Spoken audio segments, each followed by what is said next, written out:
Hey, everybody, welcome back. It's week 3, and let's get started with what's happening this week. Couple of notes about this past week, and I did mention, of course, this in an earlier announcement, but several people had questions about formatting and things of that nature. Um, all the materials about formatting are always available online in the Library Citation Center. But of course, I also have information throughout to help you with that kind of stuff. So if something doesn't make sense or you don't know how to do something, please do ask me. One of the things that we're going to be working with is headings and subheadings in Word. And I demonstrated that in last week's video. So if you did not watch that, please do, because it goes over how to do that, which is going to be important in a lot of our assignments. So let's take a look at what's happening this week. Of course, week 2, what was due was your experience and interest inventory. So this week we have a couple of things. We've got the discussion board on social media, and we've got the professional writing portfolio. Now, the writing portfolio is very much like the um, inventory in that it should be an APA document and it should be professionally formatted. Now, one thing that's different about the professional writing portfolio is that it will be one document with several items included. This one, you absolutely have to use headings and subheadings in order to create your table of contents. You do need a title page and a table of contents. Um, you may or may not have references. If you only used the things that are in the course to figure out how to do the documents, you don't have to worry about that. But if you do any research, do include a bibliography references page with those items on it. So, for example, I think a lot of people end up looking up how to do a business letter. If you do, then cite the source. Okay, so easy enough. You don't have to cite it in the document, but you just will have a references page with those listed. Okay, all right. So let's take a look at the modules. The module, I can speak. So this week, like I said, we are working on several items that will give you experience writing professional documents.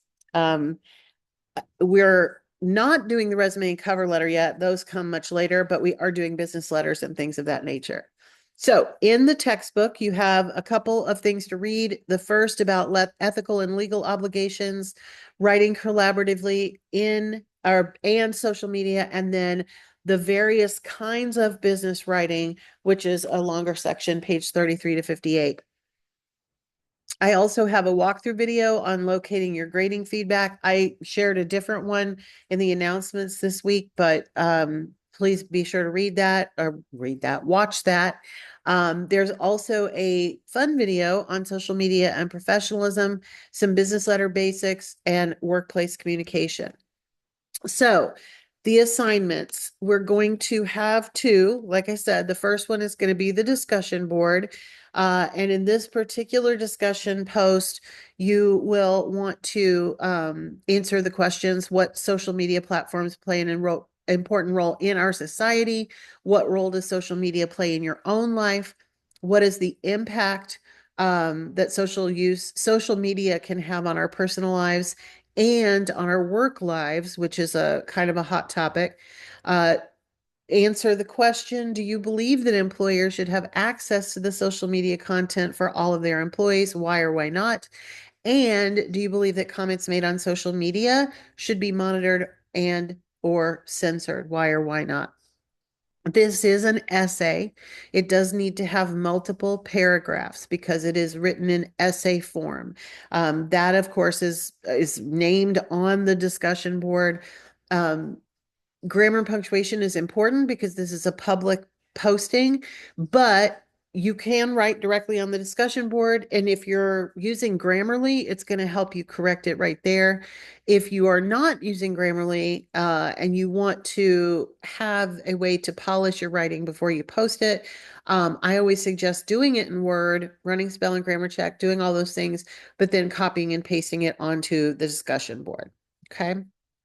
And of course, don't forget to respond to your fellow students. All right, so the portfolio. The professional writing portfolio is going to have, like I said, a single document. It'll have a cover page. We are going to use a table of contents, and each of the pieces is going to be marked with a heading. Now, you wouldn't normally put a heading on your business letter. You wouldn't have business letter at the top of your business letter, but we are going to do that so that we can create the table of contents. And the sample that I'm going to show you has those headers on kind of a blank page and headings, and then the next page is the item. For sure, each of the different pieces should have its own page, if not two pages, because you've got the heading and the example, and the document. So I encourage you, if you do have a current workplace, that you think about things in relation to your current workplace. That's probably a good way to make these realistic.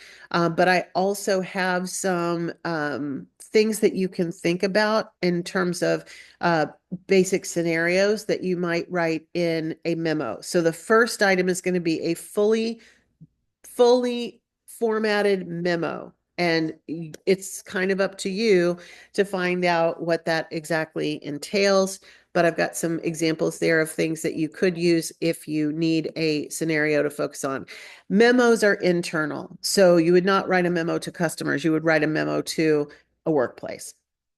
The next item should be an email to your boss, could be real, could be imagined, in which you do one of the following: ask for time off, inform them of a problem, suggest something, report customer complaints, or provide regular updates on a project. Now, if you do not have a job, you will have to make this up. But again, those scenarios should help you do that. The next item should be a text message to someone that you need to be more formal with. You can feel free to use me if you want to, but I've also got some ideas here. Maybe use professional networking, reaching out to a new professional contact or network connections, especially if you haven't met them in person.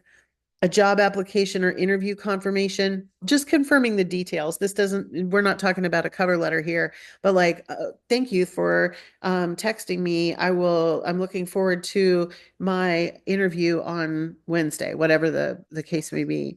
It could be client aimed, texting back a client. Now, of course, there's a lot of workplaces that doesn't happen, but you could show yourself communicating with a client or customer.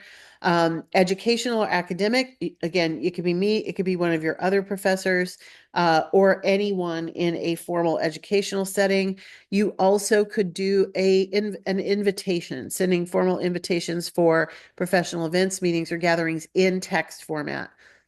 Professional text will be grammatically correct, properly capitalized, et cetera, et cetera, et cetera. It is a formal text message, and practicing that is the whole point. You're going to do two letters. First business letter needs to be about an issue that you would like to see addressed either here at Lake Sumter or at your current job. And the biggest part of this is you need to figure out who you should address this to. It is not the college president, most likely. It is not the CEO of a company. You want to address your letter specifically to the person, you need a name, who could actually solve the problem. In the letter, you want to define the problem and suggest solutions. All conventions of business letters in both of these need to be followed, including addresses, dates, how you open it, dear Miss or Mr. blank with a colon, paragraphing, and the close. You have to follow that. Now, You've got information on that in the textbook, but if you need to research beyond, please do so. This should look like a standard business letter. The second one is also about an issue that you want to see addressed, but this time I want it to be something more public. So either something in your neighborhood, in your city, or even in the state of Florida. But again, who's going to be the best person to address this to? It could be your local representative. It could be the manager of a local business. It could be your local council person. A lot of different possibilities. But again, that's part of the assignment, is to figure out who would be the appropriate audience. All conventions of business letters, again, will be followed. Now, the last two are social media posts. Now, if you want to put these two on the same page, that's fine. But social media post one, you are sharing your you're sharing your new job. You want to announce it on your LinkedIn profile. So think about writing something specifically for LinkedIn. Write a paragraph that would be appropriate to post on this professional social media platform.